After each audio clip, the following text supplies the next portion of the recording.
I raised my daughters alone as a single father while my wife went off in search of something better. Now she's back, and her husband wants to adopt my daughters. My daughters told me he fits better into their lives. I simply let them go. Today, they want to come back, but I've already moved on.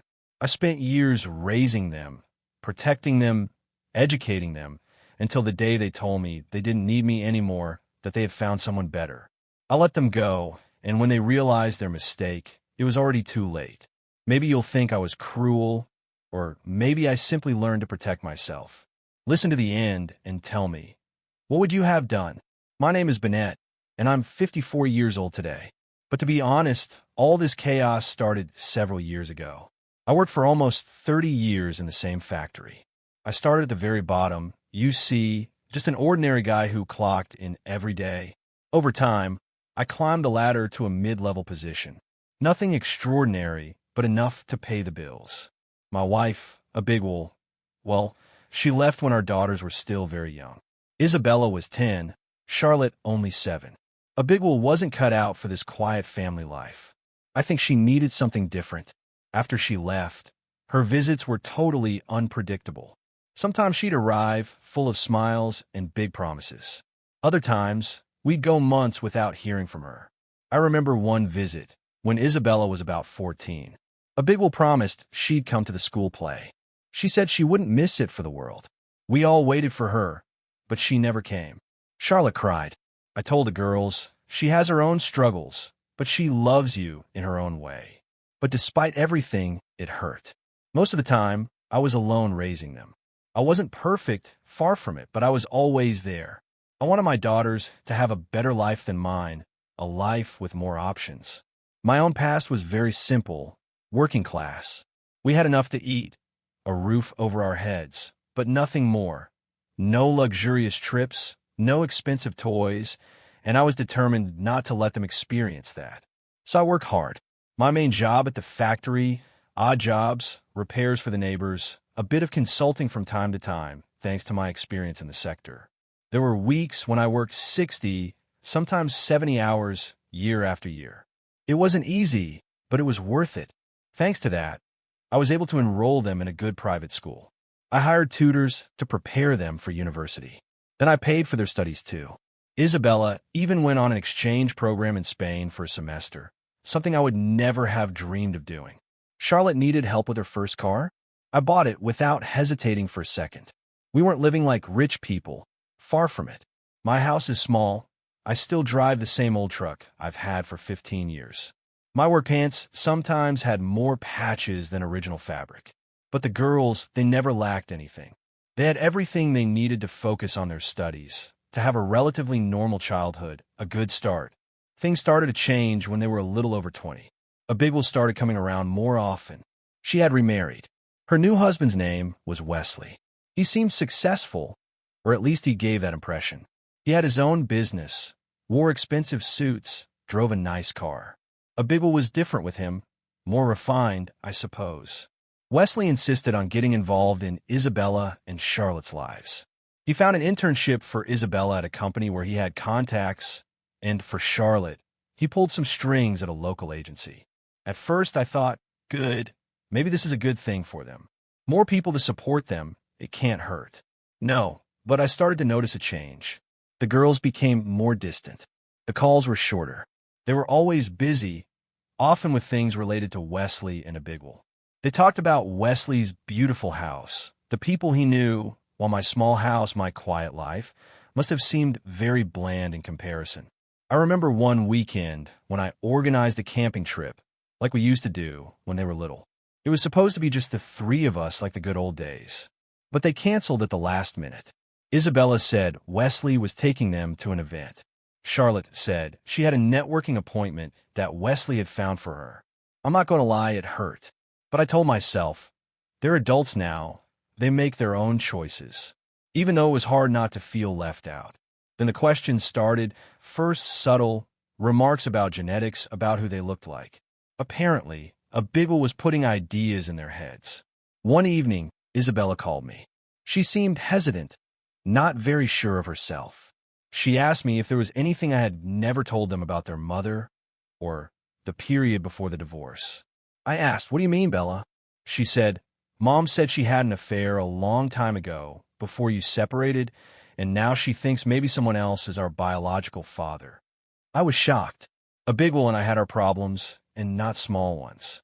But never, not for a single second, did I doubt that the girls were mine. According to Isabella, Wesley had also participated in these conversations. He had mentioned that for tax reasons and estate planning, he could legally adopt them, even as adults. He said it would solidify their place in the new family he was forming with Abigwil. Isabella and Charlotte started using expressions I had never heard them say before. Things like modern family structure and that they needed to emotionally close the chapter on their true genetic heritage. During our marriage, Abigwil had a very unstable temperament. Let's say, when things didn't go her way, she would explode, she would scream, throw things. I remember one time, Isabella must have been 5 years old. Abigwil promised to take her to a special puppet show, the kind of memory a little girl keeps her whole life. But the day before, Abigwil got a call from a friend who invited her for a weekend in the city. The puppet show, completely forgotten. When I tried to talk to her about the disappointment Isabella would feel, Abigwil exploded with anger. She accused me of holding her back, as if I were a brake on her life. I can still see the scene with chilling clarity. Isabella, so small, scared in the middle of this chaos. That's who Abigwil was, pure drama and broken promises. Her return today, with Wesley, seemed like the same story repeating itself, but from a new angle. Before, she disappeared. Now, she was trying to take the girls with her, to take them away from me. There was one time, when the girls were teenagers, when Abigwil was supposed to take them shopping for back-to-school clothes. She arrived 3 hours late. She smelled of wine, and she only had half the money she had promised.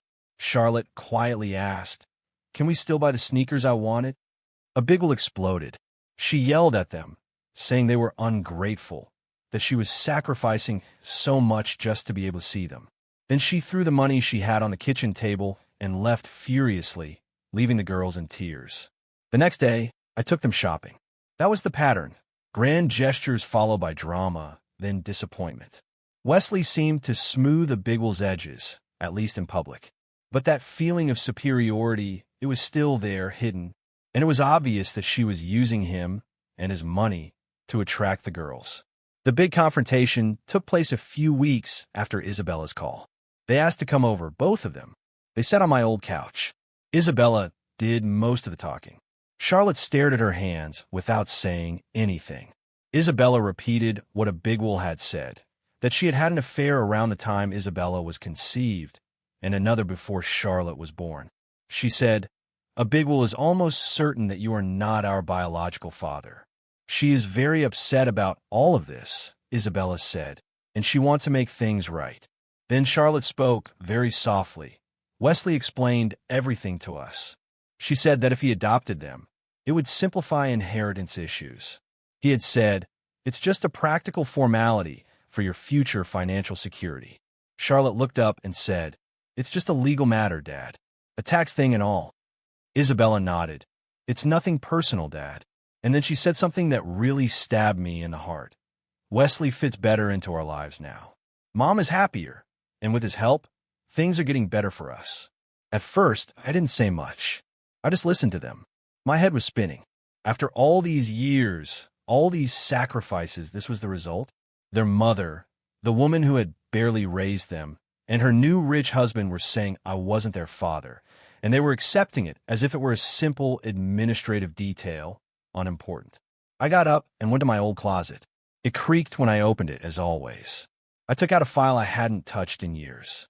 During the divorce, Abigwil had tried to claim that I wasn't Isabella's father, probably to avoid obligations, or just to create chaos. We had done paternity tests for both girls. It was a legal requirement for custody. I spread the official documents out on the table in front of them. "This is from the divorce," I said in a firm but heavy voice. "Paternity test, legally proven. You're my daughters." Isabella took the first sheet, glanced over it, and then put it down. Charlotte didn't even look at it. "Mom says these old tests may not be reliable," Isabella said coldly. "Today's tests are more advanced. she added as if it were obvious. Charlotte added softly. Wesley said he would pay for new tests if we wanted. But he also said, what's the point? What matters is that he's here. No, he's here for us now. The indifference in their eyes, that was the worst part. It was no longer about the truth, but about what they wanted to believe, what suited them, what a Bigwell and Wesley were selling them. They didn't even discuss the papers. They just brushed them aside as if they were worthless. It was clear their decision was already made, or maybe a Bigwell and Wesley had made it for them. Isabella still said, listen, Dad, we thank you for everything you did for us during our childhood, but now we are adults. We have to think about our future. Mom and Wesley are offering us a different kind of future. I sat there in silence for a long time after they finished speaking. They seemed uncomfortable, fidgeting on the couch, as if they were waiting for me to argue, to beg. But I didn't. I just felt empty, as if something inside me had silently died. I gathered the paternity documents on the table, folded them, and put them back in their envelope. I didn't shout. I didn't make a scene. What would have been the point? They had already made their choice. I looked at them, my daughters, the little ones I had changed, taught to ride a bike, watched over when they were sick, the girls for whom I had worked myself to exhaustion. And then I acted. The next day, I started making calls. First, I stopped all financial support. The small allowance I was still sending Charlotte for her supplies, and the help I was giving Isabella for her rent in the city, finished. Then I called my health insurance. I removed them from my coverage. They were adults now. They could get their own insurance. Then there was Charlotte's car, the one I had co-signed the loan for. I contacted the bank to explain that I was withdrawing my signature. It wasn't simple, but it was doable. They would have to refinance themselves or ask Wesley to sign. I had also opened small savings account for each of them years ago, where I deposited a little money each month, just in case of emergency. I closed those accounts and transferred the money to my own savings account. Then I sent the same message to both of them. Short and clear. It said, I have received your decision regarding family and the future. Since you no longer consider me your father, I will no longer contribute to your adult lives. I wish you the best. I blocked their number for a while after that. I needed space. I didn't hear anything directly from them. I guess they were busy building their new lives with Wesley and a Bigwell. A few months passed, and I unblocked their number. During all this time, the silence from them was total. I just went to work, came home, tried to get used to the silence. It wasn't easy. Every corner of the house held a memory, but I kept moving forward, one step at a time. And then, slowly, things started to change. Not for me, but for them. First, I heard about it indirectly. It turns out Wesley wasn't as solid as he seemed. His main business took a big hit. A contract fell through. I heard that the famous connections he boasted about, the ones supposed to propel Isabella's career after her internship, led to nothing. The internship ended and no job offer followed. The agency where Charlotte had been placed thanks to Wesley lost its biggest client. Her hours were reduced, then reduced again.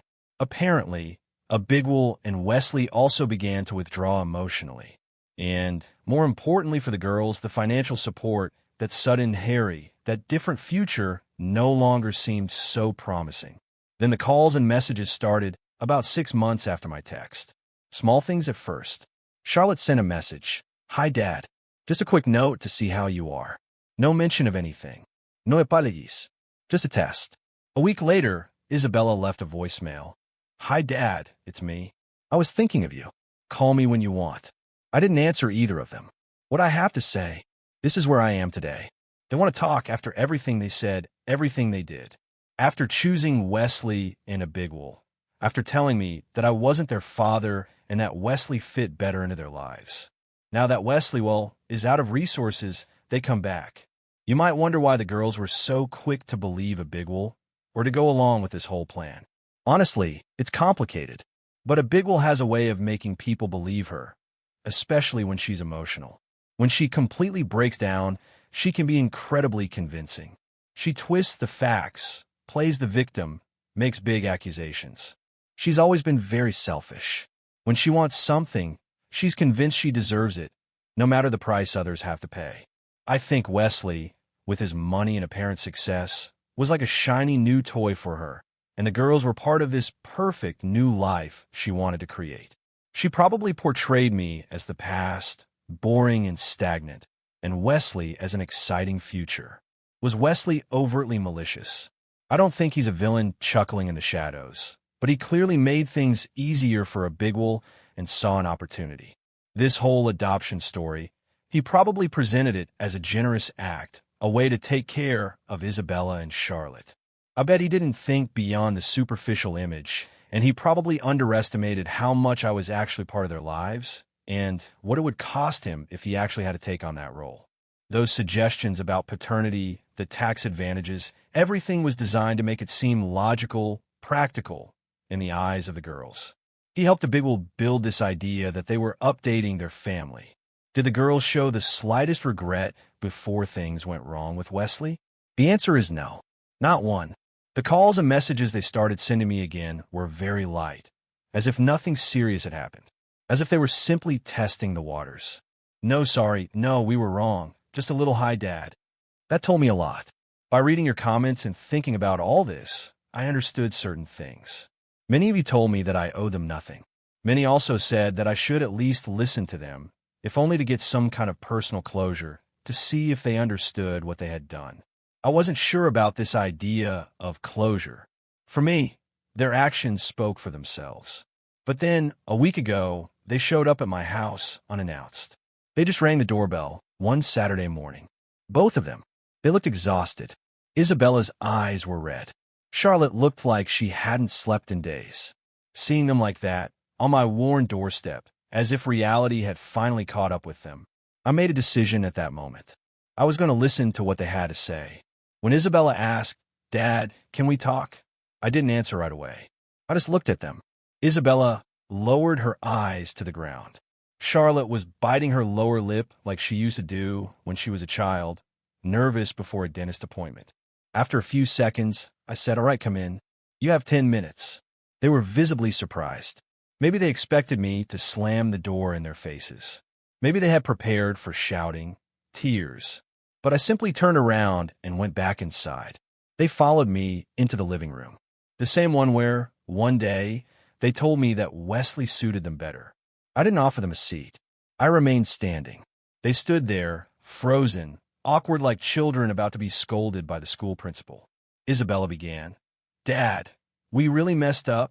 Charlotte nodded, her eyes already shining. "We were so stupid," she whispered. Isabella continued, "Mom, she was so convincing, and Wesley, he made everything seem so good, like a new, incredible life awaited us." She then looked up at me, searching for something in my face. "I think I wanted to believe it, Dad. I wanted to believe that things could be easy, exciting. A fresh start. So that was it, I thought. A fresh start without me. Good to know." Charlotte's voice trembled when she spoke in turn. "I just wanted to feel like I was part of something successful. Wesley seemed so accomplished. Mom looked so happy. I thought." Her voice faltered. "I thought it might be my chance to have that." Tears started to flow down her face. No sobs, no drama, just tears. We didn't understand what we were throwing away. "Not really," she said. They continued to talk then. Nothing really new, mostly apologies. How a bigwol had manipulated them. How Wesley had made promises. How they had felt overwhelmed, carried away by the situation, and how now things with a bigwol and Wesley had become unbearable. A bigwol, apparently, was making their lives hell, accusing them of not being grateful enough. And now that Wesley's money was evaporating, he too was detaching himself, indifferent to their problems, uninterested in the emotional consequences. The bright future, it seems, tarnished very quickly. I didn't say anything. I didn't interrupt them. I didn't offer Charlotte a tissue. I didn't put my hand on Isabella's shoulder. I just listened. My face, I imagine, showed nothing. When it finally fell silent, they looked at me hopefully, scared, waiting for something. Maybe forgiveness, maybe a crack in my armor. I took a deep breath, then spoke calmly and firmly. "So, let me see if I understand correctly. Your mother, a person who abandoned you and broke promises your whole childhood, tells you that I'm not your father. Your mother's new husband, a man you barely knew, offered to adopt you to save on taxes and give the image of a complete family. And you two, my adult, educated daughters, decided this was a good idea. They both flinched as if my words had physically struck them. Good. I wasn't trying to be cruel, but I wasn't there to comfort them either. I continued, keeping my voice firm. You said you wanted a fresh start, Isabella.